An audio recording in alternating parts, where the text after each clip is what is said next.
नमस्कार दोस्तों, आज की हमारी कहानी आपको अच्छी लगे तो प्लीज़ मेरे चैनल को सब्सक्राइब करें और वीडियो को लाइक करें। पापा, मुझे विजय से तलाक चाहिए।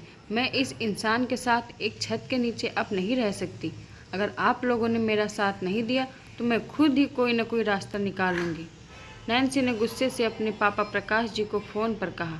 क्या हुआ? किसका फ़ोन था? प्रकाश जी की पत्नी मालती जी ने कहा। नैन्सी का फ़ोन था।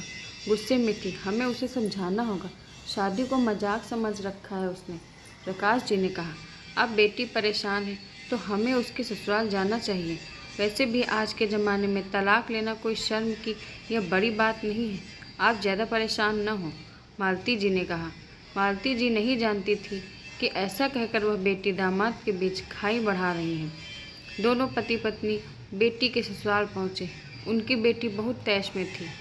माता पिता ने दोनों पक्षों को समझाने की बहुत कोशिश की, लेकिन बेटी नैन्सी को जैसे कुछ समझना ही नहीं चाहती थी। उसे अपनी उच्च शिक्षा और नौकरी पर घमंड था। इसी के चलते वह मायके और ससुराल के बीच के फर्क को नहीं समझ पा रही थी। अपने पति के प्रति ससुराल वालों के प्रति जिम्मेदारियों का एहसास नहीं था नैन्सी। और विजय की शादी को 2 साल हो चुके थे। नैन्सी ने शादी से पहले ही ससुराल वालों को स्पष्ट रूप से कह दिया था कि वह शादी के बाद भी जॉब करेगी। ससुराल वालों को उसके जॉब करने के निर्णय पर कोई आपत्ति नहीं थी। नैन्सी जिस कंपनी में जॉब करती थी उसके ब्रांच उसके ससुराल वाले शहर में भी थी। इस कारण से नैन्सी को कोई परेशानी नहीं हुई। नैन्सी और विजय की शादी संपन्न हो गई। शुरुआती 15 दिन तो घूमने फिरने में निकल गया। उसके बाद नैन्सी को ऑफिस ज्वाइन करनी थी। नैन्सी एक तुनक मिजाज लड़की थी, जबकि उसके माता पिता ने उसे काफ़ी समझा कर ससुराल भेजा था कि सबसे घुल मिल कर रहे, अच्छा आचरण रखे। फिर भी नैन्सी बात बात पर अपनी नौकरी की धौंस दिया करती। अभी भी वह अकेली है, अपनी मनमर्जी की कहीं भी आती जाती है। जरा से भी रोक टोक उसे पसंद नहीं थी। परिवार में प्यार से रहना उसे नहीं आया। एक बार विजय ने कहा, नैन्सी, कुछ रिश्तेदार घर आ रहे हैं तो अच्छा सा दुपट्टे वाला सूट पहन लेना, जीन्स टॉप मत डाल लेना। अब क्या मेरे पहनने ओढ़ने पर भी पाबंदी लगाओगे? कल को मेरे खाने पीने में भी रोक टोक लगाओगे? नैन्सी पैर पटकते हुए बोली। गुस्से में नैन्सी ने साड़ी पहन ली और पूरे समय मेहमानों के सामने मुंह बनाकर बैठी रही। एक बार विजय ने कहा, नैन्सी, सुबह देर से उठती हो और किचन में मेहमानों की तरह आती हो, अपना टिफ़िन भरती हो और बैग उठाकर ऑफिस चली जाती हो। माँ से 2 प्यार से बोल तक नहीं बोलती हो। माना कि माँ नहीं, खाना बनाने वाली कुक बनाती है, पर एक महिला होने के नाते तुम्हारे पास कई बातें हो सकती हैं। माँ से बात करने के लिए शाम को आते ही अपने कमरे में घुस जाती हो। ठीक 9 बजे खाना खाने के वक्त बाहर निकलती हो। मैं जानता हूँ तुम भी थक जाती होगी, पर 2 घड़ी माँ के साथ बैठकर भी तो कमरे में आराम करने जा सकती हो। माँ कुछ तुमसे पूछती भी है तो सिर्फ हाँ या ना में जवाब देती हो, या फिर उल्टा जवाब। विजय ने नैन्सी से कहा, देखो विजय, मैं एक वर्किंग वुमेन हूँ। मुझसे तुम एक हाउसवाइफ वाली उम्मीद मत रखो। ये मत पहनो, वो मत पहनो, ऐसे बात मत करो, वैसे बात मत करो। बहुत हो गया तुम्हारा। पति हो, परमेश्वर बनने की कोशिश मत करो। नैन्सी ने कहा, इसमें इतना ओवर रिएक्ट करने की क्या ज़रूरत है? तुम इस घर की बहू हो, अपनी जिम्मेदारियों का एहसास तो तुम्हें होना ही चाहिए। हम लोगों ने तुमसे कोई गलत उम्मीद तो नहीं रखी, न तुम्हारी जॉब में बाधा बन रहे हैं, न तुमसे कोई काम करने को कह रहे हैं। बस अपना बर्ताव तो सही रख सकती हो ना। तुम्हारे मम्मी पापा तुम्हारी किसी बात पर तुम्हें टोकते थे तब तुम्हें बुरा नहीं लगता था। पति की छोटी सी बात को भी तुम दुनिया वालों के सामने बढ़ा चढ़ाकर बताती हो। पति तो विलन बताती हो। विजय ने जरा जोर से कहा, अभी के अभी तुम मेरी शादी के गहने वापस चाहिए। मैं यहाँ से जा रही हूँ, अब मुझे यहाँ नहीं रहना, नैन्सी ने कहा और मायके फ़ोन कर दिया। प्रकाश जी और मालती जी नैन्सी के ससुराल पहुँचते हैं।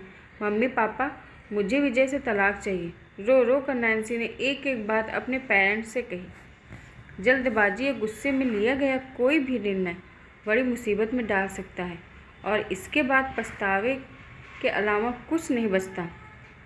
बहुत तलाक के दौरान और बाद में भी लोगों को मानसिक और भावनात्मक रूप से मुश्किलों का सामना करना पड़ता है।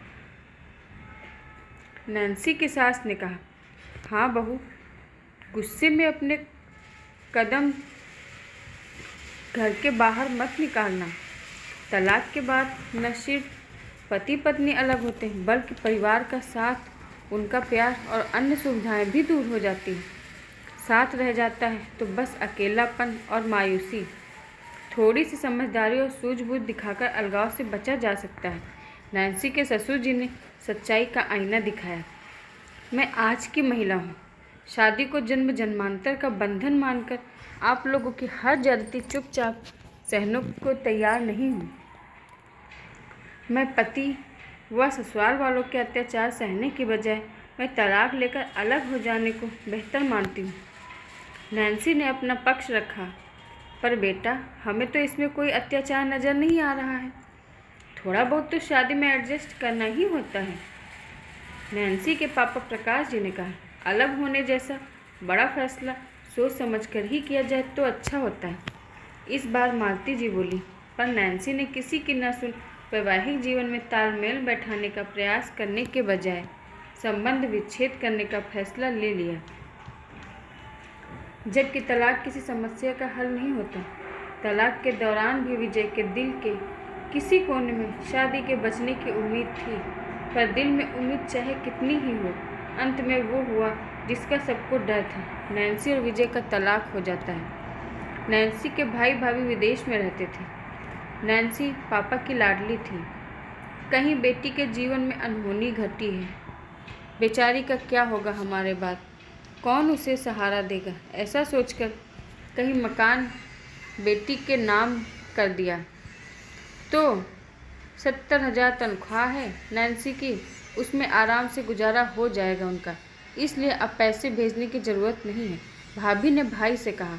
नैन्सी को यह बात जरा भी पसंद नहीं आई। जिस तनख्वाह को उसका घमंड था, ससुराल में रहकर एक एक पैसा अपने पास रखती थी, आज उसी रकम का काफ़ी हिस्सा खर्च करना पड़ता था। माँ खाना बनाती थी, कुछ मदद नैन्सी को करने को कहती तो नैन्सी कहती, क्या माँ, आप 3 लोगों का खाना भी नहीं बना सकती? मैं ऑफिस में काम करती हूँ, मुझसे नहीं होगा यह सब। अपनी स्वतंत्रता के नाम पर गलत लोग से दोस्ती कर बैठी। ऑफिस के बाद डिनर नाइट क्लब जाया करने लगी। पिता ने उसे सख्ती से समझाया कि वह गलत रास्ते पर जा रही है, तो नैन्सी को अपने माता पिता भी दुश्मन नजर आने लगे। तलाक के बाद नैन्सी अपने लिए नए जीवन साथी की तलाश भी करने लगी, लेकिन उसे कोई भी पूर्व पति की तरह अच्छा नहीं लगा।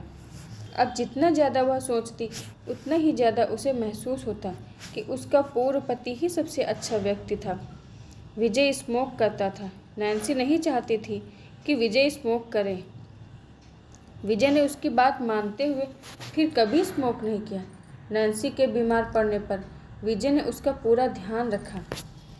जब नैन्सी ने कहा, मुझे 3-4 साल तक बच्चे नहीं चाहिए, इस पर भी विजय सहमत हो गया। अपने पति से अलग होने के बाद उसे एहसास हुआ कि ज़िंदगी में उसने क्या खो दिया। नैन्सी की गृहस्थी उजड़ने से उसके माता पिता भी काफ़ी परेशान और बीमार रहने लगे। इस बात का भी नैन्सी को अफसोस था। नैन्सी को इस बात का भी अहंकार था कि तलाक के बाद भी उसका पति उसके पास वापस आएगा। एक बार नैन्सी अकेली एक कॉफ़ी शॉप में बैठी थी, अपनी गलतियों पर पछताने लगी। उसे एहसास ही नहीं हुआ कि उसके आंसू बह रहे थे। तभी एक शख्स ने उसे टिश्यू पेपर पकड़ाया। जैसे ही उसने ऊपर देखा, वह चौंक गई। वह उसका पूर्व पति विजय था।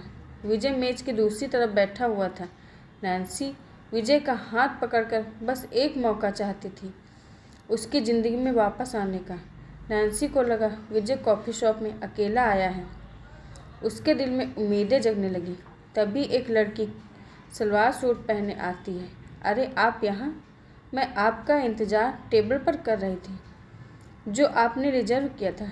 लड़की ने विजय से कहा, सिया, यह नैन्सी है, मेरी पहली पत्नी, और नैन्सी या सिया मेरी मंगेतर। पिछले हफ्ते ही हमारी सगाई हुई है। 3 महीने बाद शादी है। विजय की बात सुनकर नैन्सी का दिल टूट गया। विजय भी मुझसे प्यार करते थे। विजय उसे घुमाने फिराने भी ले जाते थे। उसकी और उसके माता पिता की इज्जत भी करते थे, लेकिन मैंने उनकी कद्र नहीं की। अब पछताने के अलावा नैन्सी के पास कुछ नहीं बचा था। नैन्सी डिप्रेशन में चली जाती है। वह अपनी भावनाओं और विचारों को शांत करने नहीं पा रही थी। नैन्सी जीवन में असहनीय दर्द महसूस कर रही थी। उसके दोस्त और माता पिता उसे इस दुख से बाहर निकालने की कोशिश कर रहे थे। अब नैन्सी अपने आप को बदलने का समय चाहती थी। वह रिश्ते निभाना सीखना चाहती थी। परिपक्व महिला के रूप में अपने आप को देखना चाहती थी। आशा करती हूँ दोस्तों आज की हमारी कहानी आपको ज़रूर पसंद आई होगी। धन्यवाद।